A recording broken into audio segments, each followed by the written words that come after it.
मापक यंत्र और घरेलू उपकरण और ट्रांसफार्मर से सभी से मिलाकर MCQ है। और इसमें फर्स्ट क्वेश्चन करा है कि MC मीटर जिसे परमानेंट मैनेजमेंट मूविंग कॉइल का उपयोग क्या मापने के लिए किया जाता है। तो MC मीटर में परमानेंट मैनेजमेंट मूविंग कॉइल का उपयोग क्या मापने के लिए करता है, तो ये मापती है केवल DC को मापती है। MC मीटर में जो परमानेंट मैग्नेट मूविंग कॉइल को उपयोग में क्या मापती है, तो केवल DC मीटर मापती है MC मीटर। PMMC मीटर होता है ना। परमानेंट मैग्नेट मूविंग कॉइल किसको मापती है, तो केवल DC को मापती है। नेक्स्ट है मूविंग आयरन में MI उपकरणों के पैमाना कैसा होता है, तो ये कैसा होगा, तो गैर रैखिक होगा, नॉन लीनियर होता है। मूविंग आयरन में उपकरणों का पैमाना कैसा होता है, तो गैर रैखिक होगा। नेक्स्ट है शक्ति के मापने के लिए किस यंत्र का प्रयोग करेगा, तो शक्ति के मापने के लिए वाट मीटर का प्रयोग किया जाता है। शक्ति को मापने के लिए वाट मीटर। नेक्स्ट है चौथा नंबर का टोंग परीक्षक किस सिद्धांत पर कार्य करता है, तो टोंग परीक्षण है जो किस सिद्धांत पर कार्य करेगा, तो ये करेगा टोंग संरक्षण है जो करंट ट्रांसफार्मर पर काम करता है। टोंग परीक्षण है जो किस पर काम करेगा, तो करंट ट्रांसफार्मर पर करेगा।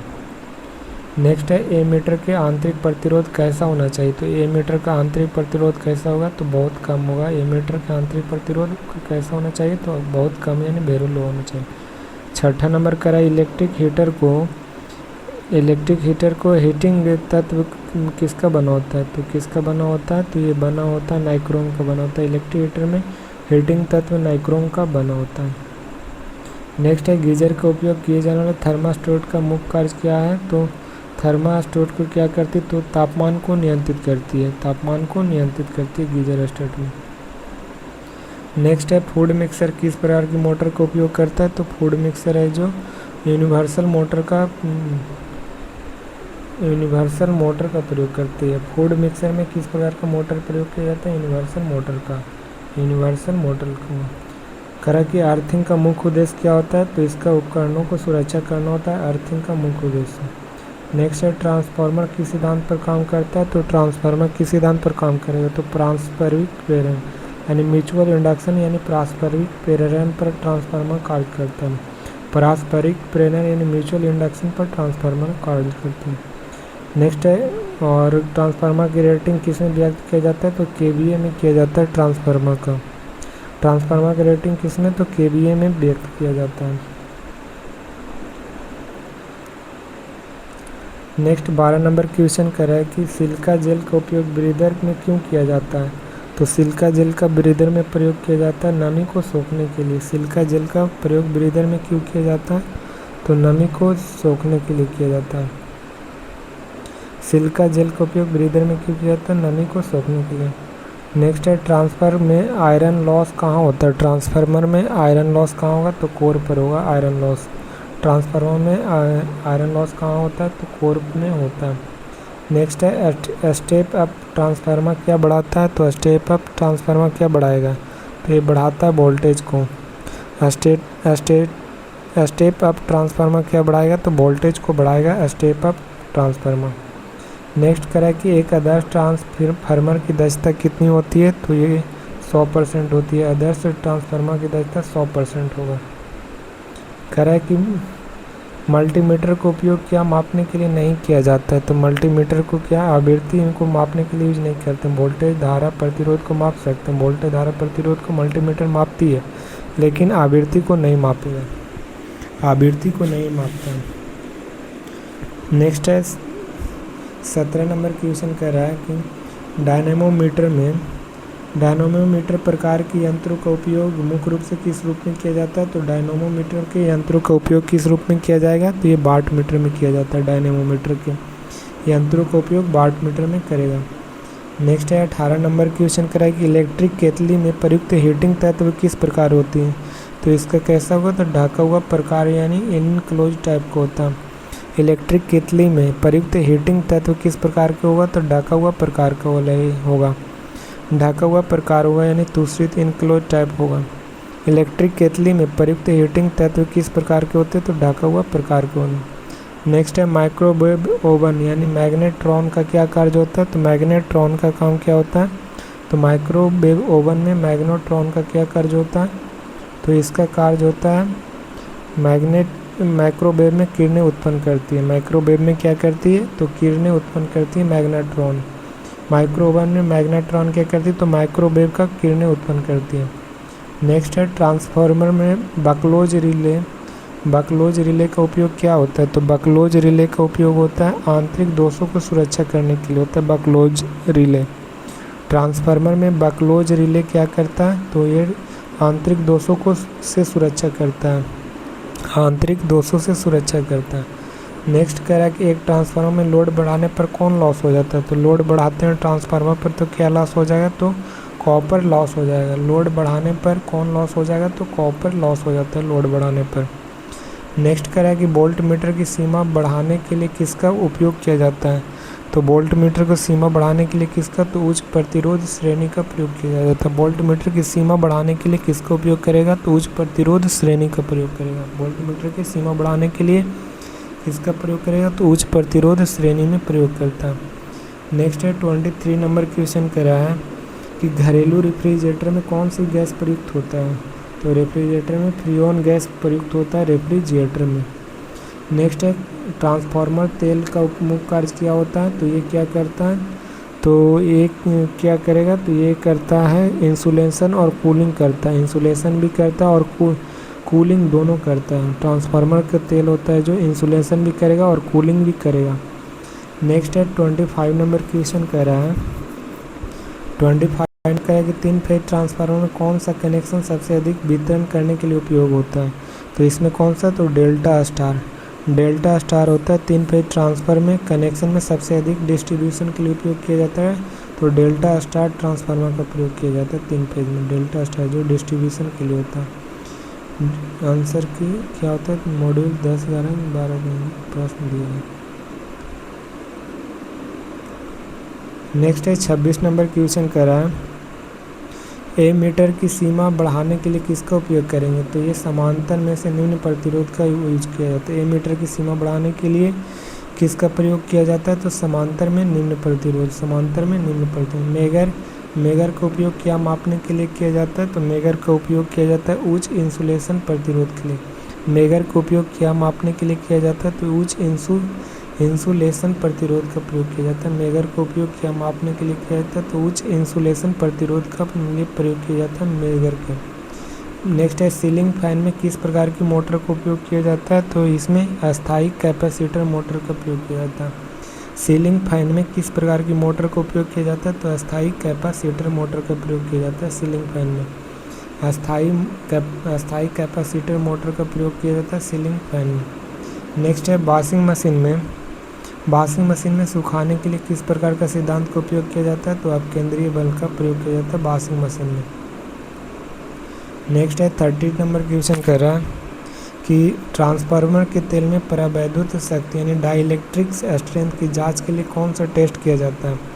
ट्रांसफार्मर के तेल के लिए परावैद्युत शक्ति की जांच के लिए कौन सा टेस्ट किया जाता है, तो ये किया जाएगा बीडीवी टेस्ट किया जाता है। ट्रांसफार्मर के तेल की परावैद्युत डाइलेक्ट्रिक स्ट्रेंथ की जांच के लिए बीडीवी टेस्ट किया जाता है। बीडीवी टेस्ट यानी ब्रेक डाउन वोल्टेज टेस्ट होता है। ब्रेक डाउन वोल्टेज टेस्ट किया जाता है परावैद्युत शक्ति के द्वारा ट्रांसफार्मर में। ब्रेक डाउन वोल्टेज 31 नंबर कह रहा है कि ट्रांसफार्मर में हमिंग की आवाज़ आने का मुख्य क्या कारण है, तो ट्रांसफार्मर में हमिंग की आवाज़ आने का क्या मुख्य कारण हो जाएगा, तो इसका ओवरलोडिंग नहीं, ये मैग्नेटो एस्ट्रिक्शन हो जाता है। मैग्नेटो एस्ट्रिक्शन यानी कोर विब्रेशन हो जाता है। ट्रांसफार्मर में हमिंग की आवाज़ आने के कारण क्या है, तो कोर विब्रेशन यानी मैग्नेटो एस्ट्रिक्शन हो जाता है यानी कोर विब्रेशन हो जाता है। हमिंग की आवाज़ था मैग्नेटो एस्ट्रिक्शन के कारण। नेक्स्ट 32 नंबर कह रहा है कि घरेलू मिक्सर ग्राइंडर की रेटिंग आमतौर पर किस में होती है, तो ये वाट्स में होती है। वाट्स में होती है घरेलू मिक्सर ग्राइंडर की रेटिंग आमतौर पर किस में होता है, तो वाट्स में होता है। घरेलू ग्राइंडर मिक्सर का रेटिंग वाट्स में होगा, वाट्स में होता है। कह रहा है कि 33 नंबर क्वेश्चन कर रहा है कि एक एमीटर परिपथ में किस क्रम में जोड़ा जाता है? तो ये श्रेणी क्रम। एमीटर परिपथ को श्रेणी क्रम में जोड़ा जाता है। एमीटर परिपथ को सर्किट में श्रेणी क्रम में जोड़ा जाता है। नेक्स्ट 34 नंबर कह रहा है कि ऑटो ट्रांसफार्मर में कितनी बाइंडिंग होती है? तो ऑटो ट्रांसफार्मर में कितनी बाइंडिंग होता है? केवल एक बाइंडिंग होता है ऑटो ट्रांसफार्मर में। ऑटो ट्रांसफार्मर में कितनी बाइंडिंग होता है? केवल एक बाइंडिंग होगा। नेक्स्ट कह रहा है 35 नंबर कह रहा है कि ट्रांसफार्मर में बीदर के अंदर कौन सा पदार्थ भरा हुआ होता है? तो बीदर के अंदर सिलिका जेल भरा होता है। ट्रांसफार्मर के बीदर में के अंदर कौन सा पदार्थ भरा हुआ था? तो सिलिका जेल भरा रहता है। ट्रांसफार्मर के बीदर के अंदर कौन सा पदार्थ भरा हुआ था? तो सिलिका जेल भरा होता है। सिलिका जेल भरा होता है। नेक्स्ट है 36 नंबर कह रहा है कि विद्युत इस्त्री के सोल प्लेट में ऊष्मा को समान रूप से वितरित करने के लिए किसका उपयोग किया जाता है? तो विद्युत इलेक्ट्रिक आयरन में सोल प्लेट की ऊष्मा को समान रूप से वितरित करने के लिए किसका उपयोग करेंगे? तो इसे माइका आवरक का प्रयोग किया जाता है। इलेक्ट्रिक आयरन में ऊष्मा को समान रूप से वितरित करने के लिए आवरक का प्रयोग करेगा। नेक्स्ट 37 नंबर कह रहा है कि अर्थ रेजिस्टेंस मापने के लिए किस यंत्र का प्रयोग किया जाता है? तो ये किया जाता है अर्थ टेस्टर के लिए प्रयोग किया जाता है। अर्थ रेजिस्टेंस मापने के लिए किस यंत्र का प्रयोग करेगा? तो अर्थ टेस्टर के लिए। अर्थ टेस्टर के लिए। नेक्स्ट है 38 नंबर कह रहा है कि ट्रांसफार्मर की प्राइमरी और सेकेंडरी बाइंडिंग के बीच प्रतिरोध कितना होता है? तो इन्फिनाइट होता है। ट्रांसफार्मर की प्राइमरी और सेकेंडरी बाइंडिंग के बीच का प्रतिरोध कितना होता है? तो इन्फिनाइट होता है। ट्रांसफार्मर की प्राइमरी और सेकेंडरी बाइंडिंग के बीच में प्रतिरोध कितना होता है? तो इन्फिनाइट होता है। ट्रांसफार्मर यानी करंट ट्रांसफार्मर का उपयोग किसके साथ किया जाता है? तो ये किया जाता है करंट ट्रांसफार्मर का उपयोग किसके साथ किया जाएगा?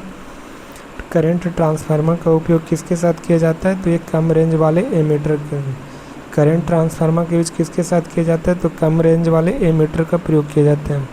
कम रेंज वाले एमीटर के साथ प्रयोग किया जाता है करंट ट्रांसफार्मर का।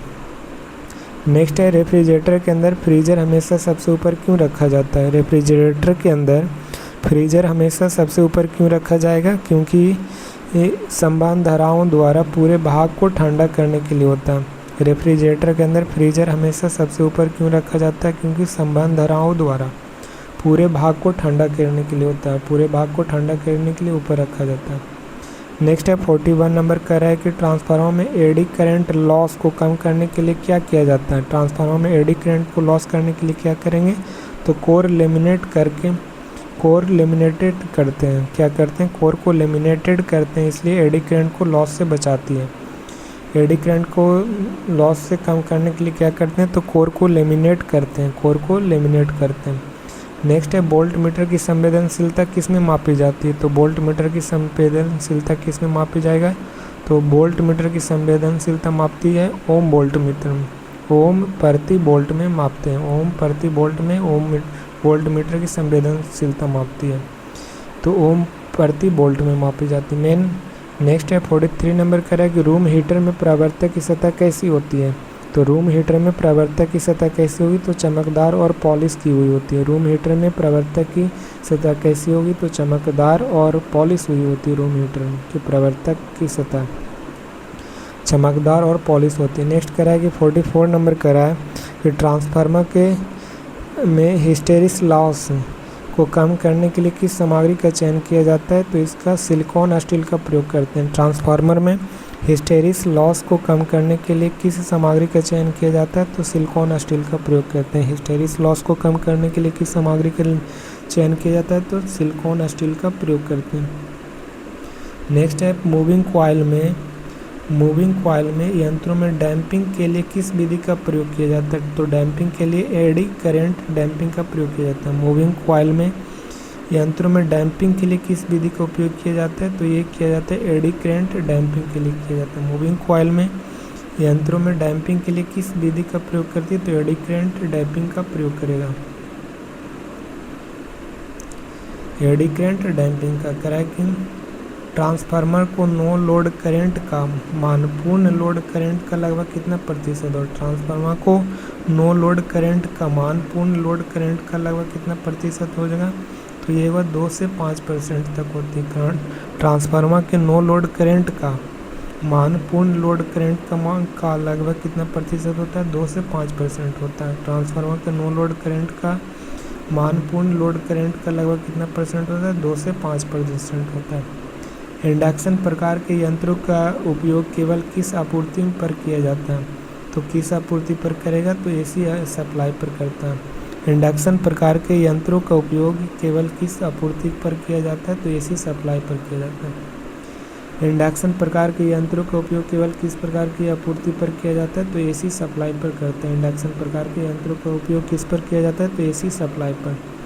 नेक्स्ट है 48 नंबर क्वेश्चन कह रहा है कि विद्युत केतली में प्रयुक्त हीटिंग तत्व का इंसुलेशन प्रतिरोध किससे कम नहीं होना चाहिए? तो विद्युत केतली में प्रयुक्त हीटिंग तत्व का इंसुलेशन प्रतिरोध किससे कम नहीं होना चाहिए? तो कम किससे नहीं होगा? तो 1 मेगा ओम से कम नहीं होना चाहिए। किससे? विद्युत केतली में प्रयुक्त हीटिंग तत्व का इंसुलेशन प्रतिरोध किससे कम नहीं होना चाहिए? तो 1 मेगा ओम से कम नहीं होना चाहिए। नेक्स्ट कह रहा है कि स्टेप डाउन ट्रांसफार्मर में आउटपुट धारा और इनपुट धारा की तुलना में क्या होता है? तो 49 का बी हो जाएगा, यानी अधिक होता है। आउटपुट धारा इनपुट धारा से क्या हो जाएगा? तो इनपुट धारा की तुलना में अधिक होता है। इनपुट धारा यानी आउटपुट अधिक हो जाएगा, इनपुट कम हो जाएगा, ठीक ना। तो स्टेप डाउन ट्रांसफार्मर में आउटपुट धारा इनपुट से क्या हो जाएगी? तो अधिक हो जाएगी। नेक्स्ट है एयर कंडीशनर। एयर कंडीशनर की क्षमता आमतौर पर किस में मापी जाती है? तो एयर कंडीशनर की क्षमता किस में मापा जाता है? तो ये टन में मापा जाता है। एयर कंडीशनर की क्षमता आमतौर पर किस में? टन में मापा जाता है। फ्रीक्वेंसी मीटर का उपयोग क्या मापने के लिए किया जाता है? तो ये वोल्टेज को आवृत्ति को मापने के लिए किया जाता है। फ्रीक्वेंसी मीटर का उपयोग क्या मापने के लिए किया जाता है? वोल्टेज को आवृत्ति मापने के लिए।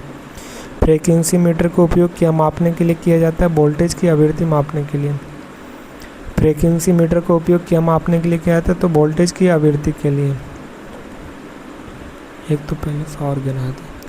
ट्रांसफार्मर में शॉर्ट सर्किट टेस्ट द्वारा कौन सा लॉस ज्ञात किया जाता है? ट्रांसफार्मर में शॉर्ट सर्किट टेस्ट द्वारा कौन सा लॉस ज्ञात किया जाता है? तो ये क्या ज्ञात किया जाता है? कॉपर लॉस को ज्ञात किया जाता है।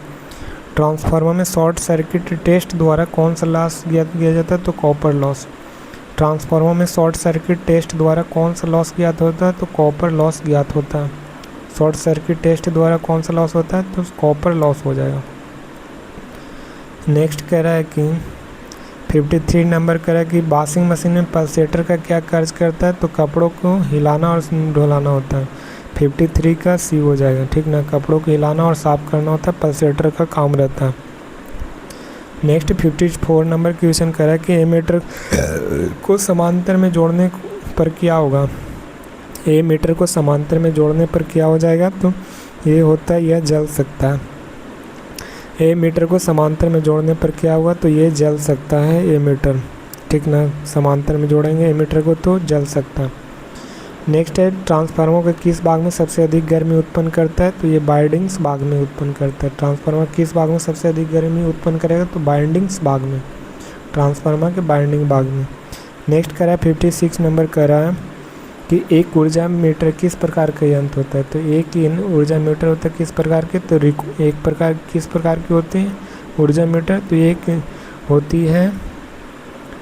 एक ऊर्जा मीटर किस प्रकार की यंत्र होती है? तो ये किस प्रकार की होगी? तो ये होती है इंटीग्रेटेड इंस्ट्रूमेंट होता है।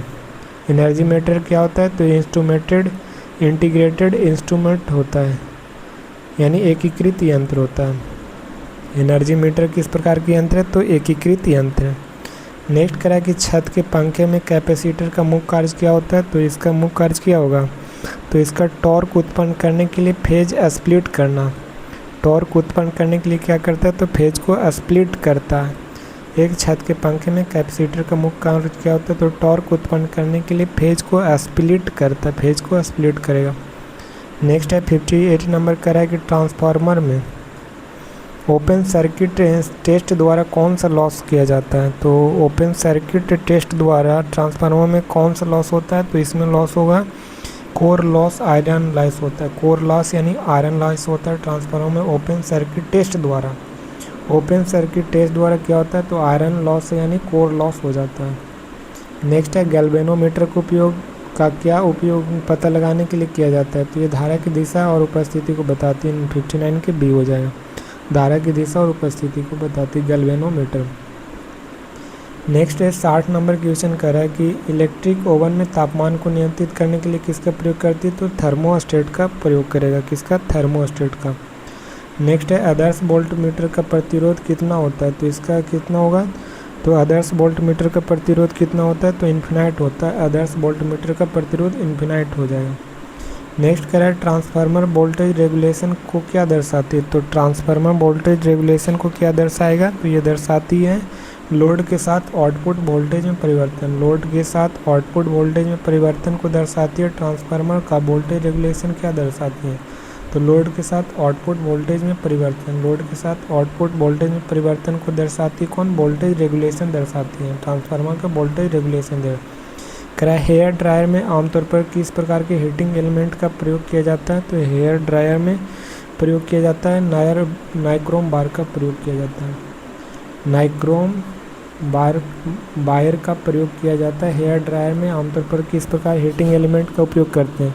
तो नाइक्रोम बायर का प्रयोग किया जाता है हेयर ड्रायर में, नाइक्रोम बायर का। नेक्स्ट है 64 नंबर करा कि पोटेंशियल ट्रांसफार्मर किस प्रकार का ट्रांसफार्मर होता है? तो पोटेंशियल ट्रांसफार्मर किस प्रकार के ट्रांसफार्मर होते हैं? तो स्टेप डाउन ट्रांसफार्मर होती है। पोटेंशियल ट्रांसफार्मर किस प्रकार की ट्रांसफार्मर होती है? तो स्टेप डाउन ट्रांसफार्मर होती है पोटेंशियल ट्रांसफार्मर। नेक्स्ट है क्लैंप मीटर का उपयोग चालू लाइन में क्या मापने के लिए किया जाता है? तो क्लैंप मीटर का उपयोग चालू लाइन में क्या मापने के लिए किया जाता है? तो ये बिना तार काटे धारा का प्रयोग करते हैं। बिना तार काटे धारा का क्लैंप मीटर का उपयोग चालू लाइन में क्या मापने के लिए किया जाता है? तो क्लैंप मीटर का उपयोग चालू लाइन में क्या मापती है? तो बिना तार काटे धारा मापती है क्लैंप मीटर। क्लैंप मीटर का उपयोग चालू लाइन में क्या मापने के लिए किया जाता है? तो बिना तार काटे धारा मापती है क्लैंप मीटर। ठीक है, बिना तार काटे धारा मापती कौन? क्लैंप मीटर होती है। नेक्स्ट है 66 नंबर करा।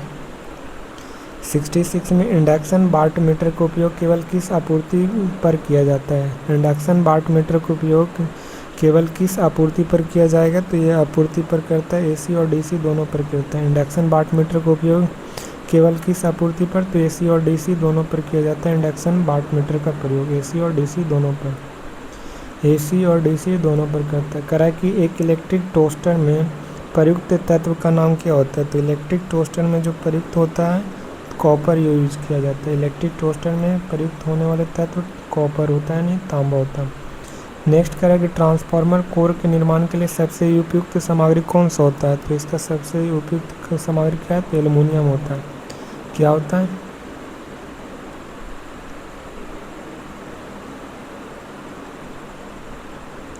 ट्रांसफार्मर के कोर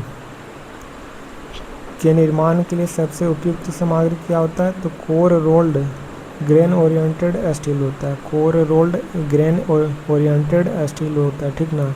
कोर रोल्ड ओरिएंटेड होता है, ऑप्शन सी हो जाएगा। Core rolled grain oriented steel हो जाएगा। ट्रांसफार्मर के निर्माण के लिए कोर के निर्माण के लिए core rolled grain oriented steel का यूज़ किया जाता है। नेक्स्ट है पावर ट्रांसफार्मर की दक्षता अधिकतम कब होगा? तो पावर ट्रांसफार्मर की दक्षता अधिकतम कब होगा? तो ये अधिकतम होता है, अधिकतम होगा कब? जब कॉपर लॉस या आयरन लॉस बराबर हो जाता है। 69 के सी। कॉपर लॉस और आयरन लॉस क्या हो जाए? बराबर हो जाता है। पावर ट्रांसफार्मर की दक्षता अधिकतम कब होती है? तो कॉपर लॉस और आयरन लॉस होता है, ठीक है। 70 मूविंग आयरन एमीटर में विक्षेपण टॉर्क किसके समानुपाती होता है? तो विक्षेपण टॉर्क होती है जो किसके समानुपाती हो जाएगा? तो ये धारा के वर्ग के समानुपाती होती है विक्षेपण टॉर्क। मूविंग आयरन एमीटर में विक्षेपण टॉर्क किसके समानुपाती होती है? तो धारा के वर्ग की होता है। मूविंग आयरन एमीटर में विक्षेपण टॉर्क किसके समानुपाती होती है? तो धारा के वर्ग की होता है। विक्षेपण टॉर्क होता है किसके समानुपाती? तो धारा के वर्ग का होता है। नेक्स्ट है घरेलू इलेक्ट्रिक ओवन में ग्रिलिंग के लिए कौन सा हीटिंग एलिमेंट सबसे अच्छा होता है? ग्रिलिंग के लिए कौन सा हीटिंग एलिमेंट सबसे अच्छा होता है घरेलू इलेक्ट्रिक ओवन में? तो इसका क्या हो जाएगा? तो इसका ट्यूबलर हीटर का प्रयोग किया जाता है। घरेलू इलेक्ट्रिक ओवन में ग्रिलिंग के लिए कौन सा हीटिंग एलिमेंट सबसे अच्छा होता है? तो ट्यूबलर हीटर होता है। किसका? ट्यूबलर हीटर का प्रयोग किया जाता है। घरेलू इलेक्ट्रिक ओवन में ग्रिलिंग के लिए कौन सा हीटिंग एलिमेंट सबसे अच्छा होता है? तो ट्यूबलर हीटर होता है। ट्यूबलर हीटर का प्रयोग करते हैं। Transformer leakage flux, transformer leakage flux किस पर निर्भर होता है? तो ये निर्भर होता है किस पर? तो लोड करंट पर निर्भर करता है। ट्रांसफार्मर में लीकेज फ्लक्स किस पर निर्भर करता है? तो लोड करंट पर करता है। लीकेज फ्लक्स किस पर निर्भर करेगा? तो लोड करंट पर। एमीटर का शंट आमतौर पर किस सामग्री का बना होता है? तो एमीटर का शंट होता है जो किस पर निर्भर करता है? तो मैग्नीन पर निर्भर करता है। एमीटर का शंट है जो आमतौर पर किस पर निर्भर करेगा? तो मैग्नीन पर निर्भर करता है। नेक्स्ट है 74 नंबर करा कि इमर्सन हीटर की बॉडी का अर्थ करना क्यों आवश्यक है? इमर्सन हीटर की बॉडी का अर्थ करना क्यों आवश्यक होता है? तो क्योंकि ये शॉक से बचने के लिए होता है। इमर्सन हीटर की बॉडी का अर्थ करना क्यों आवश्यकता होती है? तो क्योंकि शॉक से बचने के लिए होता है। इमर्सन का हीटर की बॉडी का अर्थ होता है शॉक से बचने के लिए। नेक्स्ट है 75 नंबर का डिस्ट्रीब्यूशन ट्रांसफार्मर को आमतौर पर किस लोड पर अधिकतम होता है? 75 का बी डिस्ट्रीब्यूशन ट्रांसफार्मर को आमतौर पर किस लोड पर अधिकतम होता है? डिस्ट्रीब्यूशन ट्रांसफार्मर को आमतौर पर डिस्ट्रीब्यूशन ट्रांसफार्मर को आमतौर पर दक्षता के लिए डिज़ाइन किया जाता है। तो किस दक्षता पर डिज़ाइन के लिए किया जाता है? तो इसका दक्षता क्या होता है? तो शून्य लोड पर डिज़ाइन किया जाता है। जो डिस्ट्रीब्यूशन ट्रांसफार्मर होता है उसकी किस दक्षता पर डिज़ाइन किया जाता है? तो शून्य लोड पर होता है, जीरो लोड पर डिज़ाइन किया जाता है डिस्ट्रीब्यूटेड ट्रांसफार्मर को।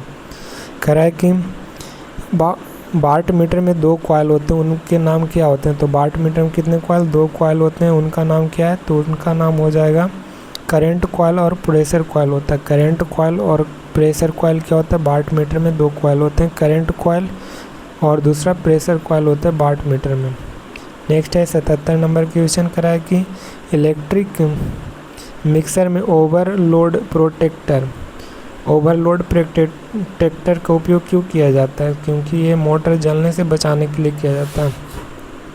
इलेक्ट्रिक मिक्सर में ओवरलोड प्रोटेक्टर का उपयोग क्यों किया जाता है? तो मोटर को जलने से बचाने के लिए ओवरलोड प्रोटेक्टर का उपयोग किया जाता है इलेक्ट्रिक मिक्सर में ओवरलोड प्रोटेक्टर के उपयोग से क्यों बचाता है? क्योंकि मोटर को जलने से बचाने के लिए किया जाता है। नेक्स्ट है स्टेप अप ट्रांसफार्मर का उपयोग कहाँ किया जाता है? तो स्टेप अप ट्रांसफार्मर का उपयोग कहाँ किया जाएगा? तो ये किया जाता है कहाँ पे? तो स्टेप अप ट्रांसफार्मर का यूज़ कहाँ किया जाएगा? तो जनरेटिंग स्टेशनों पर किया जाता है, ठीक ना? जनरेटिंग स्टेशनों पर किया जाता है यूज़। स्टेप अप ट्रांसफार्मर का उपयोग कहाँ किया जाएगा? जनरेटिंग स्टेशनों पर किया जाता है।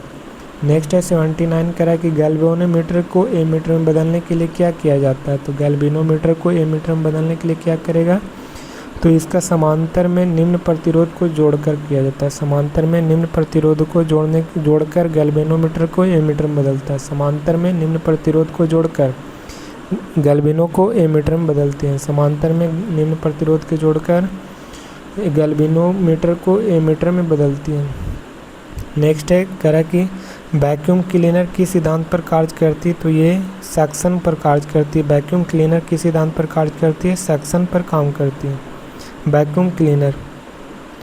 और नेक्स्ट है ट्रांसफार्मर की प्राइमरी बाइंडिंग हमेशा किससे जुड़ी होती है? तो ये किससे जुड़ी होगी? तो आपूर्ति यानी सप्लाई सोर्स से जुड़ी होती है। ट्रांसफार्मर की प्राइमरी बाइंडिंग हमेशा किससे जुड़ी होती है? तो आपूर्ति यानी सप्लाई सोर्स से जुड़ी रहती है, सप्लाई सोर्स से जुड़ी रहती है। मूविंग आयरन यंत्र किस प्रकार की धारा माप सकते हैं? तो मूविंग आयरन किस प्रकार की धारा मापती है? तो एसी और डीसी दोनों का। मूविंग आयरन है जो यंत्र किस प्रकार की धारा मापती है? तो एसी और डीसी को दोनों को मापती है मूविंग आयरन। नेक्स्ट है 83 नंबर का है ऑटो ट्रांसफार्मर का मुख्य लाभ क्या होता है? तो ये तांबे की बचत होती है, saving of copper. Auto transformer का मुख्य लाभ क्या होता है? तो ऑटो ट्रांसफार्मर का मुख्य लाभ क्या होता है? तो तांबे का बचत होती है, तांबे का बचत होती है। नेक्स्ट है इलेक्ट्रिक आयरन में माइका आवरक का उपयोग क्या होता है? तो क्या होगा? तो यह बिजली के कुचालक और ऊष्मा का सुचालक होता है अवरक। बिजली का कुचालक और ऊष्मा का सुचालक होता है अवरक। नेक्स्ट है करा है कि 85 नंबर करा है कि सीटी करंट यानी करंट ट्रांसफार्मर को सेकेंडरी को कभी भी खुला क्यों नहीं छोड़ना चाहिए। जो करंट ट्रांसफार्मर को सेकेंडरी को कभी भी खुला क्यों नहीं छोड़ना चाहिए, क्योंकि ये क्या करती है तो उच्च वोल्टेज के कारण कोर जल सकती है, शॉक लग सकती है। उच्च वोल्टेज के कारण कोर जल सकती है, शॉक लग सकता है, इसलिए सेकेंडरी करंट ट्रांसफार्मर को कभी भी खुला नहीं छोड़ना चाहिए, कभी भी खुला नहीं छोड़ना चाहिए। नेक्स्ट करा है कि 86 नंबर करा है कि फ्रीक्वेंसी मीटर को परिपथ में कैसे जोड़ें। तो फ्रीक्वेंसी मीटर को परिपथ में कैसे जोड़ना है तो समानांतर में जोड़ना है। फ्रीक्वेंसी मीटर को परिपथ में कैसे जोड़ा जाता है तो समानांतर में जोड़ा जाता है। नेक्स्ट है 87 नंबर कह रहा है कि घरेलू रेफ्रिजरेटर में तापमान को नियंत्रित करने वाले पुर्जे का नाम क्या है। तो घरेलू रेफ्रिजरेटर में तापमान को नियंत्रित करने वाले पुर्जा का नाम क्या है, तो इसका नाम क्या हो जाएगा, तो इसका थर्मोस्टेट है जो तापमान को नियंत्रित करती है रेफ्रिजरेटर में। नेक्स्ट 88 नंबर कह रहा है कि ट्रांसफार्मर की रेटिंग केवीए में क्यों होती है और केडब्ल्यू में क्यों नहीं होगा। तो केवीए में किस लिए होता है, तो केवीए में होता है केवीए में क्योंकि लॉस लोड के पावर फैक्टर पर निर्भर करता है। क्योंकि लॉस लोड क्या करता है, क्योंकि कुल लॉस लोड के पावर फैक्टर पर निर्भर नहीं करता है, क्योंकि कुल लॉस लोड के पावर फैक्टर पर निर्भर नहीं करता है ट्रांसफार्मर। नेक्स्ट है 89 नंबर का रहा है कि मूविंग कॉइल यंत्रों का उपयोग किस आपूर्ति पर किया जा सकता है। मूविंग कॉइल यंत्रों का उपयोग किस आपूर्ति पर किया जा सकता है, तो ये किया जा सकता है डीसी ओनली, डीसी पर, केवल डीसी पर मूविंग कॉइल यंत्रों का उपयोग किस आपूर्ति पर किया जा सकता है, तो डीसी ओनली पर किया जा सकता है। नेक्स्ट है छत के पंखे में स्टार्टिंग बाइंडिंग और या रनिंग बाइंडिंग के बीच का कोण कितना होता है। जो छत के पंखे में स्टार्टिंग बाइंडिंग और रनिंग बाइंडिंग के बीच का कोण कितना होता है, तो इसका कोण होगा 90 डिग्री होगा। कितना, 90 डिग्री होता है छत के पंखे में स्टार्टिंग बाइंडिंग और रनिंग बाइंडिंग के बीच के कोण कितना होता है, तो स्टार्टिंग बाइंडिंग और रनिंग बाइंडिंग के बीच का कोण 90 डिग्री होगा। नेक्स्ट है ट्रांसफार्मर में कौन सा लॉस है जो लोड के साथ बदलता है। तो ट्रांसफार्मर में कौन सा लॉस है जो लोड के साथ क्या होता है, तो बदलता है, तो ये बदलेगा, कॉपर लॉस बदलता है। ट्रांसफार्मर में कौन सा लॉस लोड के साथ बदलता है, तो कॉपर लॉस बदलता है। नेक्स्ट है मेगर की समान गति कितनी होती है। तो मेगर की समान गति कितना होगा, तो इसका हो जाएगा 160 आरपीएम होता है। 160 आरपीएम होता है मेगर की, आरपीएम होता है मेगर की समान गति होती है 160 आरपीएम। नेक्स्ट है वाटर हीटर में एनोड रॉड का क्या कार्य होता है। तो वाटर हीटर में एनोड रॉड का क्या कार्य होता है, तो टैंक को जंग से बचाता है। एनोड रॉड क्या करता है वाटर हीटर में, तो टैंक को जंग से बचाता है। नेक्स्ट है 94 करा कि ट्रांसफार्मर के सेकेंडरी बाइंडिंग में प्रेरित वोल्टेज किस पर निर्भर करता है। तो ट्रांसफार्मर के सेकेंडरी बाइंडिंग में प्रेरित वोल्टेज किस पर निर्भर करेगा, तो ये निर्भर करता है टर्न की संख्या पर, आवृत्ति की संख्या और अधिकतम फ्लक्स पर। उपरोक्त में से सभी पर निर्भर करता है। ट्रांसफार्मर की सेकेंडरी बाइंडिंग किस पर निर्भर करता है, टर्न की संख्या और आवृत्ति पर और अधिकतम फ्लक्स पर निर्भर करता है। 95 नंबर्स का है कि डैम्पिंग टॉर्क का मुख्य कार्य क्या होता है। तो डैम्पिंग कार्य का मुख्य कार्य क्या होगा, तो इसका मुख्य कार्य होता है सुई के कंपन को रोकती है। डैम्पिंग टॉर्क का मुख्य कार्य क्या होता है, सुई के कंपन को क्या करती है, रोकती है डैम्पिंग टॉर्क। नेक्स्ट है 96 नंबर का है कि मिक्सर ग्राइंडर में मोटर कौन सा ब्रश उपयोग किया जाता है। तो मिक्सर ग्राइंडर में मोटर का कौन सा ब्रश का उपयोग किया जाता है, तो इसका उपयोग किया जाता है कार्बन का ब्रश उपयोग किया जाता है। मिक्सर ग्राइंडर में कार्बन का ब्रश का उपयोग किया जाता है। नेक्स्ट करा कि ट्रांसफार्मर कोर में किस लिए लेमिनेट किया जाता है। तो ट्रांसफार्मर कोर में किस लिए लेमिनेट करेगा, तो वजन को कम करने के लिए, एडी करंट को लॉस कम करने के लिए कोर को एलिमिनेट किया जाता है। एडी करंट को क्या करेगा, तो एडी करंट लॉस को कम करने के लिए कोर को एलिमिनेट किया जाता है ट्रांसफार्मर में। वोल्ट मीटर का प्रतिरोध हमेशा कैसा होता है, तो वोल्ट मीटर का प्रतिरोध हमेशा बहुत उच्च होता है, वेरी हाई होता है। वोल्ट मीटर का प्रतिरोध हमेशा कैसा होता है, बहुत उच्च होता है। नेक्स्ट है 99 स्टेप डाउन ट्रांसफार्मर में टर्न रेशियो कैसा होता है।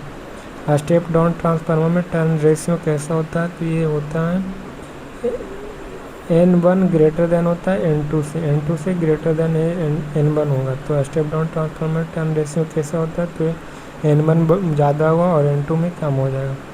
नेक्स्ट कह रहा है कि ऊर्जा में डिस्क किस धातु के बना होता है, तो एलुमिनियम का बना होगा डिस्क। ऊर्जा मीटर में डिस्क किसका बना होता है, तो एलुमिनियम का बना होता है। ये है विद्युत मापक यानी मेजरिंग इंस्ट्रूमेंट का 60 नंबर क्वेश्चन है, सेट नंबर 5। ठीक है, कह रहा है कि डिजिटल फ्रीक्वेंसी मीटर किस सिद्धांत पर कार्य करता है, तो डिजिटल फ्रीक्वेंसी मीटर किस सिद्धांत पर कार्य करेगा, तो ये काम करता है किस सिद्धांत पर, तो ज्ञात समय अंतराल में गेट पल्स गिनना करता है। क्या करता है, तो ज्ञात समय अंतराल में गेट पल्स गिनना यानी counting gate pulses in a known time interval. ज्ञात समय अंतराल में गेट प्लस गिनना। डिजिटल फ्रीक्वेंसी मीटर का किस सिद्धांत पर करता है, तो ज्ञात समय अंतराल में गेट प्लस को गिनता। नेक्स्ट करा कि 2 वाट मीटर विधि में यदि लोड का पावर फैक्टर 0.5 है, तो 1 वाट मीटर का रीडिंग क्या होगा। 2 वाट मीटर विधि में यदि लोड का पावर फैक्टर कितना है 0.5, तो 1 वाट मीटर का रीडिंग क्या होगा, तो 1 वाट मीटर का रीडिंग कितना होगा, तो इसका हो जाएगा 0 हो जाएगा। ठीक ना, 1 वाट मीटर का रीडिंग कितना होता है, 0 होता है। कह रहा है कि टोंग टेस्टर का दूसरा नाम क्या है, तो टोंग टेस्टर का दूसरा नाम क्या है, तो clap on metre. Tong tester का दूसरा नाम क्या है, तो क्लैप ऑन मीटर इसका नाम है टोंग टेस्टर का। नेक्स्ट है 4th नंबर कह रहा है, 4th नंबर क्वेश्चन कह रहा है कि डिजिटल फ्रीक्वेंसी मीटर में गेट इनेबल सिग्नल का क्या कार्य होता है, तो गेट इनेबल सिग्नल का क्या कार्य होगा, तो इसका क्या कार्य होता है, इनपुट सिग्नल को काउंटर तक जाने देना। इनपुट सिग्नल को काउंटर तक जाने देता है कौन, तो डिजिटल फ्रीक्वेंसी मीटर है जो गेट इनेबल सिग्नल का कार्य। गेट इनेबल सिग्नल का क्या कार्य है, तो इनपुट सिग्नल को काउंटर तक जाने देता है। गेट इनेबल सिग्नल का क्या कार्य, तो इनपुट सिग्नल को काउंटर तक क्या करता है, जाने देता है। नेक्स्ट है 5 नंबर क्वेश्चन कर रहा है कि एकल चरण लौ शक्ति गुणांक मापी में विक्षेपण किस पर निर्भर करता है, तो विक्षेपण किस पर निर्भर करेगा, तो ये वोल्टेज और करंट के बीच का कोण, वोल्टेज और करंट के बीच के कोण पर निर्भर करती है। एकल चरण लौ शक्ति गुणांक मापी विक्षेपण किस पर निर्भर करती है, तो एकल चरण लौ शक्ति गुणांक किस पर विक्षेपण निर्भर करती है, तो वोल्टेज और करंट के बीच के कोण पर निर्भर करती है। करा कि 2 वाट मीटर विधि द्वारा 3 फेज पावर मापने के लिए tan phi निकालने का सूत्र क्या होता है, तो tan phi के सूत्र कैसे निकलेगा, तो ये निकलता है किसके माध्यम से, तो ABC। ये कौन सूत्र है भैया, इसका सी होगा। टोंग टोस्टर किस सिद्धांत पर कार्य करता है, तो टोंग टोस्टर है जो किस सिद्धांत पर कार्य करेगा, तो एनोन यानी म्यूचुअल इंडक्शन पर कार्य करता है, एनोन प्रेरण पर करता है टोंग टेस्टर एनोन प्रेरण पर। 3 फेज डायनेमोमीटर प्रकार के पावर फैक्टर मीटर में स्थित कुंडली को कैसे जोड़ा जाता है, तो 3 फेज डायनेमोमीटर है के प्रकार में पावर फैक्टर मीटर में स्थित कुंडली यानी फिक्स कॉइल को कैसे जोड़ते हैं पावर फैक्टर में, तो इसको कैसे जोड़ेंगे, तो इसको जोड़ते हैं सप्लाई के सीरीज में जोड़ते हैं। 3 फेज डायनेमोमीटर प्रकार के पावर फैक्टर में स्थित कुंडली को कैसे जोड़ेंगे, तो सप्लाई के सीरीज में जोड़ेंगे। नेक्स्ट है डिजिटल फ्रीक्वेंसी मीटर में अज्ञात सिग्नल को कहाँ लगाया जाता है, डिजिटल फ्रीक्वेंसी मीटर में अज्ञात सिग्नल को कहाँ लगाया जाता है, तो ये लगाया कहाँ जाएगा, तो एंड गेट के इनपुट पर लगाया जाता है। डिजिटल फ्रीक्वेंसी मीटर में अज्ञात सिग्नल को कहाँ लगाया जाता है, तो एंड गेट के इनपुट पर लगाया जाता है। डिजिटल फ्रीक्वेंसी मीटर में अज्ञात सिग्नल को कहाँ लगाया जाता है, एंड गेट के इनपुट पर लगाया जाता है। नेक्स्ट है टोंग टेस्टर का उपयोग करते समय मुख्य सावधानी क्या है, तो टोंग टेस्टर के उपयोग करते समय मुख्य सावधानी क्या हो जाएगा, तो इसका मुख्य सावधानी जबड़े को पूरी तरह बंद करना। टोंग टेस्टर का उपयोग करते समय मुख्य सावधानी क्या है, तो जबड़ों को पूरी तरह बंद करना। टोंग टेस्टर का उपयोग करते समय जबड़ों को क्या करें, पूरी तरह बंद कर देना चाहिए। नेक्स्ट है शक्ति गुणांक मापी यानी पीएफ मीटर का पैमाना स्केल कैसा होता है, तो शक्ति गुणांक मापी का कैसा होता है, तो ये होता है लैगिंग, लीडिंग और यूनिटी होती है। लैगिंग, लीडिंग और यूनिटी होती है। इसका शक्ति गुणांक मापने का पैमाना कैसा होता है? तो लैगिंग, लीडिंग और यूनिटी होता है। लैगिंग, लीडिंग और यूनिटी होता है। शक्ति गुणांक मापी का पैमाना होता है। 2 वाट मीटर विधि में यदि दोनों वाट मीटर की रीडिंग बराबर और धनात्मक है तो पावर फैक्टर क्या होगा? तो 2 वाट मीटर विधि में यदि दोनों वाट मीटर की रीडिंग बराबर और धनात्मक है, दोनों वाट मीटर की रीडिंग बराबर और धनात्मक है तो पावर फैक्टर कैसा होगा? तो ये पावर फैक्टर कैसा हो जाएगा? तो ये पावर फैक्टर कैसा हो जाएगा? तो ये पावर फैक्टर इसमें ऑप्शन नहीं दिया है, ये इसका 1 यूनिट हो जाएगा। कितना? 1 यूनिट हो जाता है। यदि वाट मीटर विधि में 2 वाट मीटर विधि में यदि दोनों वाट मीटर की रीडिंग क्या बराबर और धनात्मक हो जाता है तो इसका पावर फैक्टर कितना हो जाएगा? 1 हो जाएगा। ठीक है। डायनोमीटर नेक्स्ट है। 13 नंबर क्वेश्चन कर रहा है कि डायनोमीटर के प्रकार के मापी में गतिशील कुंडली को क्या कहा जाता है? तो डायनोमीटर प्रकार के मापी में गतिशील कुंडली को क्या कहेगा? तो इसे कहा जाता है प्रेशर कुंडली कहा जाता है। गतिशील कुंडली को प्रेशर कुंडली कहा जाता है डायनोमीटर में। नेक्स्ट है 14 नंबर का टोंग टेस्टर के भीतर कौन सा घटक करंट के वोल्टेज को बदलने के लिए उपयोग किया जाता है? टोंग टेस्टर के भीतर कौन सा घटक है जो करंट को वोल्टेज में बदलता है? तो करंट के वोल्टेज में बदलता है कौन? तो ये करंट ट्रांसफार्मर बदलता है। करंट ट्रांसफार्मर बदलता है कौन? टोंग टेस्टर के भीतर कौन सा करंट को वोल्टेज में बदलता है? तो करंट ट्रांसफार्मर बदलता है। डिजिटल फ्रीक्वेंसी मीटर की सटीकता किस पर निर्भर करती है? तो ये निर्भर करती है टाइम बेस ऑसिलेटर पर निर्भर करती है। टाइम बेस ऑसिलेटर पर निर्भर करती है। डिजिटल फ्रीक्वेंसी मीटर की सटीकता किस पर निर्भर करती है? तो टाइम बेस ऑसिलेटर पर निर्भर करती है। नेक्स्ट है 3 फेज वाट मीटर विधि में P बराबर W1 प्लस W2 का सूत्र का उपयोग कब किया जाता है? तो 3 फेज वाट मीटर में P बराबर W1 प्लस W2 का सूत्र का उपयोग कब किया जाता है? तो ये किया जाता है संतुलित और असंतुलित दोनों लोड के लिए किया जाता है। संतुलित और असंतुलित दोनों लोड के लिए 3 फेज वाट मीटर विधि में P बराबर W1 प्लस W2 का उपयोग करते हैं। नेक्स्ट है चैल लॉ पावर फैक्टर मीटर में नियंत्रण टॉर्क कैसे प्रदान किया जाता है? तो चैल लॉ पावर फैक्टर मीटर नियंत्रण टॉर्क कैसे प्रदान करेगा? तो नियंत्रण टॉर्क कैसे प्रदान करता है? तो इसमें नियंत्रण टॉर्क की आवश्यकता नहीं होती। इसमें नियंत्रण टॉर्क की कोई आवश्यकता नहीं होती है। चैल लॉ यानी मूविंग आयरन पावर फैक्टर में नियंत्रण टॉर्क कैसे प्रदान करेगा? तो नियंत्रण टॉर्क की आवश्यकता नहीं होगी। नियंत्रण टॉर्क की कोई आवश्यकता नहीं होगी। नेक्स्ट है 18 नंबर का टोंग टेस्टर द्वारा करंट मापते समय परिपथ को तोड़ने की आवश्यकता क्यों नहीं होती है? तो क्यों नहीं होगा? तो यह चुंबकीय क्षेत्र का उपयोग करता है। यह चुंबकीय क्षेत्र का उपयोग करता है। टोंग टेस्टर द्वारा करंट मापते समय परिपथ को तोड़ने की आवश्यकता क्यों नहीं होती? परिपथ को तोड़ने की आवश्यकता क्यों नहीं? यह चुंबकीय क्षेत्र का उपयोग करता है टोंग टेस्टर। नेक्स्ट है डिजिटल काउंटर में BCD को डेसिमल डिकोडर में का क्या उद्देश्य होता है?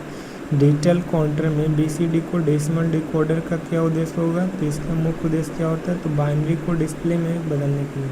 बाइनरी को डिस्प्ले के लिए बदलता है कौन? BCD to decimal. बाइनरी को डिस्प्ले में चेंज करेगा कौन? BCD टू डेसिमल करता है।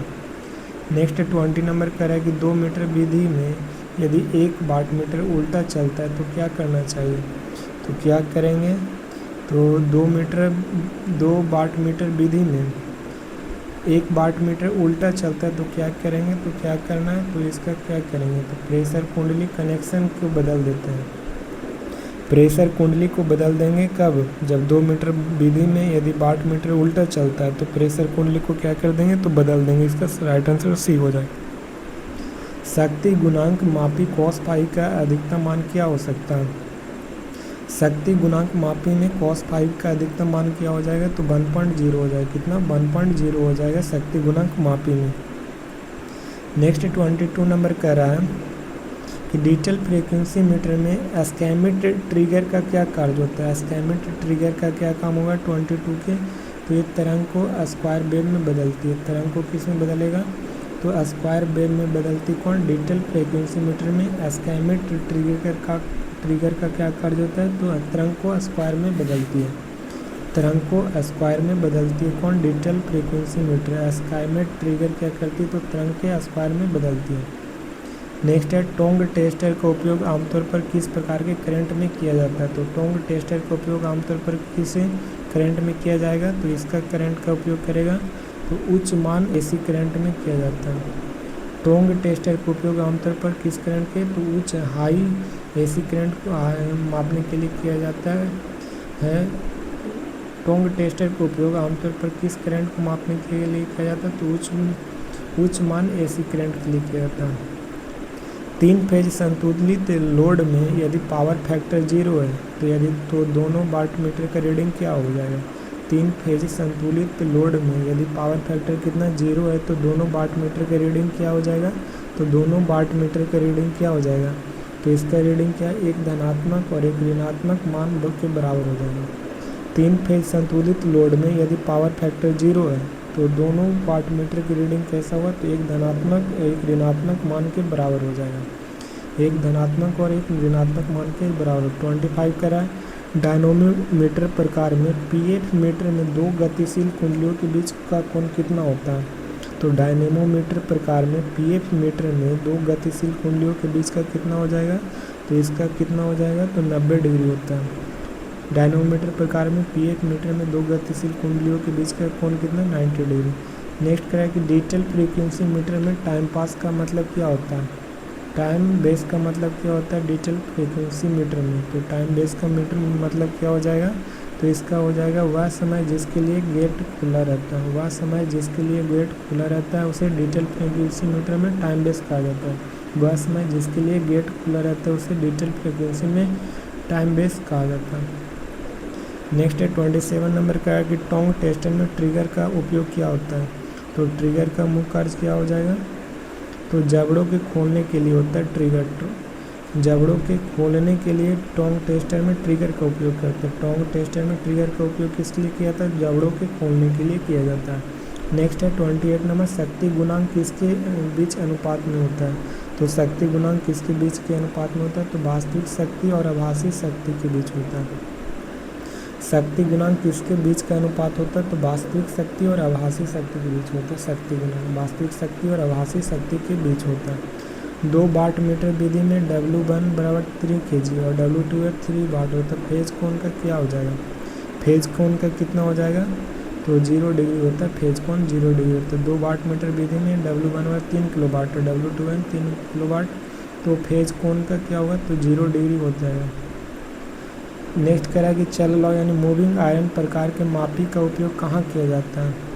तो चल लॉ में मूविंग आयरन प्रकार के मापी का उपयोग कहाँ किया जाएगा? तो ये किया जाता है कहाँ पे?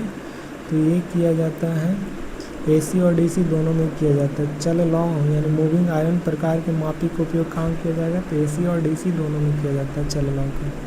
नेक्स्ट है 31 नंबर डिजिटल फ्रीक्वेंसी मीटर में एटेंसूटर का कार्य क्या होता है? तो एटेंसूटर का क्या कार्य होता है? तो इनपुट सिग्नल के आयाम को कम करना होता है। डिजिटल फ्रीक्वेंसी मीटर में एटेंसूटर का क्या कार्य होता है? तो इनपुट सिग्नल के आयाम को कम करती है। इनपुट सिग्नल के आयाम को कम कौन करती है? तो एटेंसूटर करती है। एटेंसूटर क्या करती है? तो इनपुट सिग्नल के आयाम को कम करती है। नेक्स्ट है टोंग टेस्टर में किस ट्रांसफार्मर के सिद्धांत पर कार्य करती है? तो ये किस सिद्धांत पर काम करेगा? तो करंट ट्रांसफार्मर पर काम करता है टोंग टेस्टर। ट्रांसफार्मर किस सिद्धांत पर? तो करंट ट्रांसफार्मर पर काम करता है। 3 फेज लोड का कुल पावर निकालने का सही सूत्र क्या होता है? तो इसका सही सूत्र गया हवा खाला। ठीक है। और 34 नंबर शक्ति गुणांक मापी में यदि सुई केंद्र 1.0 पर है तो इसका क्या अर्थ हो जाएगा? तो शक्ति गुणांक मापी में यदि सुई केंद्र में 1.0 पर है, सुई केंद्र में कितना पर है? 1.0 पर, तो इसका अर्थ क्या हो जाएगा? तो इसका अर्थ हो जाएगा क्या? लोड शुद्धि प्रतिरोधी हो जाता है। लोड शुद्धि प्रतिरोधी हो जाएगा जब शक्ति गुणांक मापी में यदि सुई कहाँ पे केंद्र में 1.0 पर होता है, तो इसका अर्थ होता है लोड शुद्ध प्रतिरोधी होगा। लोड शुद्ध प्रतिरोधी होगा। नेक्स्ट करा कि डिजिटल फ्रीक्वेंसी मीटर में डिजिटल फ्रीक्वेंसी मीटर में क्रिस्टल ऑसिलेटर का उपयोग क्यों किया जाता है? डिजिटल फ्रीक्वेंसी मीटर में क्रिस्टल ऑसिलेटर का उपयोग क्यों किया जाता है? तो क्यों करेगा, तो क्यों करता है? तो इसका स्थिर फ्रीक्वेंसी के संदर्भ के लिए किया जाता है, फॉर स्टेबल फ्रीक्वेंसी रिफरेंस के लिए किया जाता है। डिजिटल फ्रीक्वेंसी मीटर में क्रिस्टल ऑसिलेटर का उपयोग क्यों किया जाता है? तो स्थिर फ्रीक्वेंसी के संदर्भ के लिए किया जाता है। डिजिटल फ्रीक्वेंसी मीटर में क्रिस्टल ऑसिलेटर का उपयोग क्यों किया जाता है? तो स्थिर फ्रीक्वेंसी के संदर्भ में किया जाता है। 2 वाट मीटर विधि में W बराबर 1/100 वाट और WT बराबर -50 वाट होता है, तो कुल पावर कितना होता है? तो इसका कुल पावर कितना होगा? तो ये 50 वाट होगा। कितना कुल पावर होगा? 50 वाट होगा। नेक्स्ट है टोंग टेस्टर का उपयोग करते समय तार के जबड़े को कहाँ रखना चाहिए? टोंग टेस्टर का उपयोग करते समय तार के जबड़े को कहाँ रखना चाहिए? तो ये रखेगा कहाँ पे? ये रखेगा बिल्कुल बीच में रखेगा, एग्जैक्टली इन द सेंटर रखता है। टोंग टेस्टर का उपयोग करते समय जबड़े के कहाँ रखना चाहिए? तो बिल्कुल बीच में रखेगा। नेक्स्ट है 38 नंबर। असंतुलित 3 फेज और 4 तार सिस्टम में पावर मापने के लिए कितने वाट मीटर चाहिए? असंतुलित 3 फेज और 4 तार सिस्टम में 3 फेज और 4 तार सिस्टम में पावर मापने के लिए कितने वाट मीटर चाहिए? तो इसमें कितने चाहते हैं? 3 वाट मीटर। कितना? असंतुलित 3 फेज और 4 तार सिस्टम में पावर मापने के लिए कितने वाट मीटर चाहिए? तो 3 वाट मीटर चाहिए। कह रहा है कि नेक्स्ट 39 नंबर कह रहा है कि डिजिटल फ्रीक्वेंसी मीटर में कौन सा घटक पल्स को गिनता है? डिजिटल फ्रीक्वेंसी मीटर में कौन सा घटक पल्स को गिनता है? तो ये गिनता है किसको? तो फ्लिप फ्लॉप काउंटर को गिनता है। डिजिटल फ्रीक्वेंसी मीटर में कौन सा घटक प्लस को गिनता है? तो फ्लिप फ्लॉप काउंटर गिनता है। फ्लिप फ्लॉप काउंटर गिनेगा, प्लस को गिनता है। नेक्स्ट है शक्ति गुणांक मापी में लैगिंग साइड का विक्षेपण क्या दर्शाता है? तो शक्ति गुणांक मापी में लैगिंग साइड का विक्षेपण क्या दर्शाएगा? तो ये दर्शाती है इंडक्टिव लोड को दर्शाती है। लैगिंग साइड का विक्षेपण क्या दर्शाएगा? तो इंडक्टिव लोड को दर्शाती है। शक्ति गुणांक मापी में लैगिंग साइड का विक्षेपण क्या दर्शाएगा? तो इंडक्टिव लोड को दर्शाएगा। नेक्स्ट है 2 वाट मीटर विधि में यदि पावर फैक्टर 0.866 है तो वाट मीटर की स्थिति क्या हो जाएगा? तो 2 वाट मीटर विधि में यदि पावर फैक्टर कितना 0.866 तो वाट मीटर का स्थिति क्या हो जाएगा? तो इसका स्थिति क्या हो जाएगा? तो 1 वाट मीटर दोगुना रीडिंग देगा। यदि पावर फैक्टर 0.866 है तो वाट मीटर की स्थिति 1 वाट मीटर दोगुना रीडिंग देगा। 1 वाट मीटर दोगुना रीडिंग देगा। नेक्स्ट है 42 नंबर। टोंग टेस्टर में रेंज स्विच का क्या कार्य होता है? तो रेंज स्विच का क्या कार्य? उपयुक्त करंट सीमा चुनता है। उपयुक्त करंट सीमा चुनता कौन? Tong tester range switch. Tong tester में रेंज स्विच का क्या अर्थ होता है? तो उपयुक्त करंट सीमा चुनता है। टोंग टेस्टर में रेंज स्विच का क्या अर्थ होता है? तो उपयुक्त करंट का सीमा चुनता है। टोंग टेस्टर रेंज में स्विच का क्या कार्य होता है? उपयुक्त करंट का सीमा चुनता है। नेक्स्ट है 43 नंबर कह रहा है कि 3 फेज वाट मीटर में प्रेशर कुंडली आमतौर पर कैसी होती है? 3 फेज वाट मीटर में प्रेशर कुंडली कैसी होती है? तो ये कैसी होगी? तो ये पतले तार और अधिक टर्न होते हैं। पतले तार और अधिक टर्न होते हैं। 3 फेज वाट मीटर में प्रेशर कुंडली आमतौर पर कैसी होती है? तो पतले तार और अधिक टर्न होते हैं। पतले तार और अधिक टर्न होते हैं 3 फेज वाट मीटर में प्रेशर कुंडली में पतले तार और अधिक टर्न होते हैं। नेक्स्ट है डिजिटल फ्रीक्वेंसी मीटर में डिवाइड सर्किट का क्या अर्थ होता है? तो डिवाइड सर्किट का क्या अर्थ होता है? तो इसका ऑसिलेटर फ्रीक्वेंसी को क्या करती? कम करता है।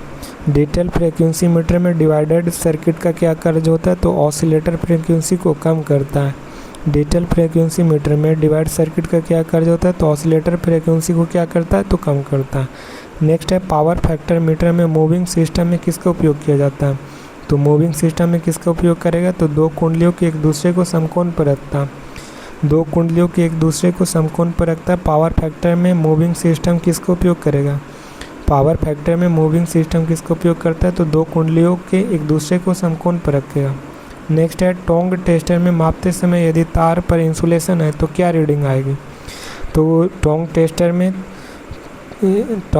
टेस्टर में मापते समय यदि तार पर क्या हो? तो इंसुलेशन हो। तार पर क्या हो? तो इंसुलेशन होगा तो रीडिंग क्या दर्शाएगी, तो ये सही रीडिंग दर्शाएगा। तार पर इंसुलेशन होगा तो सही रीडिंग को आएगी, क्या आएगी, सही रीडिंग आएगी। नेक्स्ट कह रहा है कि यदि 2 वाट मीटर विधि द्वारा मापी गई कुल पावर W1 प्लस W2 किसके बराबर होता है, तो 2 वाट मीटर विधि द्वारा मापी गई कुल पावर W1 प्लस W2 किसके बराबर हो जाएगा, तो ये बराबर होगा वास्तविक शक्ति के बराबर हो जाएगा, वास्तविक शक्ति के बराबर। डिजिटल मीटर में रेजुलेशन का क्या अर्थ होता है, तो डिजिटल मीटर में रेजुलेशन का अर्थ होता है सबसे छोटा बदलाव जो मापा जा सके। डिजिटल मीटर में रेजुलेशन का क्या अर्थ होता है, सबसे छोटा बदलाव जो मापा जा सके, रेजुलेशन का। नेक्स्ट है 49 का 3 फेज पावर फैक्टर मीटर का उपयोग किस लोड में किया जाता है, तो केवल संतुलित में किया जाता है। 3 फेज पावर फैक्टर मीटर का उपयोग किस लोड में किया जाता है, तो केवल संतुलित में किया जाता है। 3 फेज पावर फैक्टर का उपयोग केवल संतुलित में किया जाता है, केवल संतुलित में। 2 वाट मीटर विधि में W1 धनात्मक W2 ऋणात्मक है तो पावर फैक्टर का मान क्या होगा, W1 धनात्मक और W2 ऋणात्मक का पावर फैक्टर का मान कैसा होगा, तो ये होता है इसका कैसा हो जाएगा, 0.5 से कम होगा, 0.5 से कम होगा। W1 धनात्मक और W2 ऋणात्मक का पावर फैक्टर का मान कितना होता है, तो 0.5 से कम हो जाएगा। नेक्स्ट है 51 नंबर, टोंग टेस्टर में रेक्टिफायर का क्या कार्य हो जाता है, तो टोंग टेस्टर में रेक्टिफायर का क्या काम हो जाएगा, तो ये AC को DC में बदलना ताकि मोटर को विक्षेपित हो सके। AC को DC में बदलता है ताकि मोटर को क्या करे, विक्षेपित हो सके। टोंग टेस्टर के रेक्टिफायर का यही कार्य होता है कि AC को DC में बदलता है, ठीक है। नेक्स्ट 52 नंबर कह रहा है शक्ति गुणांक मापी में डैम्पिंग कैसे प्रदान करती है, तो शक्ति गुणांक मापी में डैम्पिंग कैसे काम करता है, तो ये वायु घर्षण के द्वारा काम करता है। शक्ति गुणांक मापी में डैम्पिंग कैसे कार्य करता है, तो वायु घर्षण के रूप में कार्य करता है। डिजिटल फ्रीक्वेंसी मीटर में गेट टाइम 1 सेकेंड होने पर काउंटर क्या प्रदर्शित करते हैं, डिजिटल फ्रीक्वेंसी में गेट टाइम 1 सेकेंड होने पर काउंटर क्या प्रदर्शित करेगा, तो ये प्रदर्शित करता है प्रति सेकेंड साइकिल बटा हर्ट्ज हो जाएगा, प्रति सेकेंड साइकिल बटा हर्ट्ज हो जाएगा, प्रति सेकेंड साइकिल बटा हर्ट्ज दर्शाता है। साइकिल पर सेकेंड बटा हर्ट्ज क्या दर्शाता है, तो एक डिजिटल फ्रीक्वेंसी मीटर में गेट टाइम 1 सेकेंड होने पर काउंटर दर्शाती क्या, तो साइकिल पर सेकेंड बटा हर्ट्ज हो जाएगा। कह रहा है कि 3 फेज सिस्टम में रिएक्टिव पावर मापने का सूत्र क्या होता है, तो रिएक्टिव पावर सूत्र मापने के लिए 3 फेज में क्या हो जाएगा, तो इसका हो जाएगा, ये तो है ही नहीं। नेक्स्ट है 55 कह रहा है टोंग टेस्टर का उपयोग करते समय यदि हम एक ही तार को 2 लूप जबड़े के अंदर डालें, एक ही तार को 2 लूप के जबड़े के अंदर डालेंगे तो रीडिंग का क्या प्रभाव होगा, तो इसका क्या प्रभाव होगा, तो इसमें दोगुना हो जाएगा। एक ही तार का टोंग टेस्टर का उपयोग करते समय यदि हम एक ही तार के 2 लूप जबड़े के अंदर डालते हैं तो इसका प्रभाव दुगना हो जाएगा, किसका, दुगना हो जाएगा। नेक्स्ट है डिजिटल फ्रीक्वेंसी मीटर में ओवरफ्लो इंडिकेटर कब जलता है, ओवरफ्लो इंडिकेटर कब जलेगा डिजिटल फ्रीक्वेंसी मीटर में, तो कब जलेगा, जब इनपुट फ्रीक्वेंसी मीटर की सीमा से बाहर हो, जब इनपुट फ्रीक्वेंसी मीटर की सीमा से बाहर होगा तो क्या जलेगा, तो ओवरफ्लो इंडिकेटर कब जलता है, तो इनपुट फ्रीक्वेंसी में मीटर की सीमा से बाहर हो जाते हैं।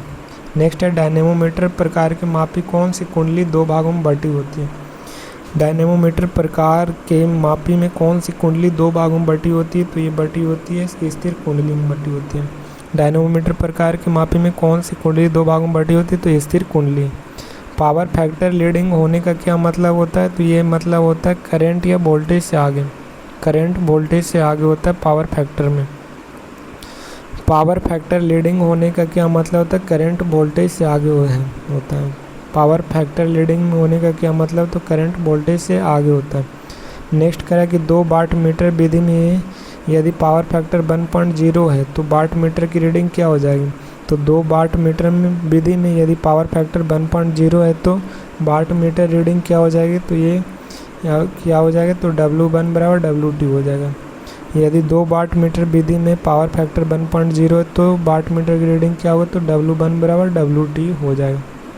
टोंग टेस्टर का उपयोग केवल किस चालक पर किया जाना चाहिए, तो टोंग टेस्टर का उपयोग केवल किस चालक पर किया जाता है, तो ये किया जाता है केवल एक कोर वाले तार के लिए, केवल एक कोर वाले तार के लिए प्रयोग किया जाता है। टोंग टेस्टर का उपयोग किया जाता है केवल किस चालक पर किया जाना चाहिए, तो केवल एक कोर वाले तार के लिए किया जाता है। टोंग टेस्टर का उपयोग केवल किस चालक पर किया जाना चाहिए, तो केवल एक कोर वाले तार पर किया जाता है। टोंग टेस्टर का उपयोग केवल किस चालक पर किया जाता है, टोंग टेस्टर केवल एक कोर वाले तार पर।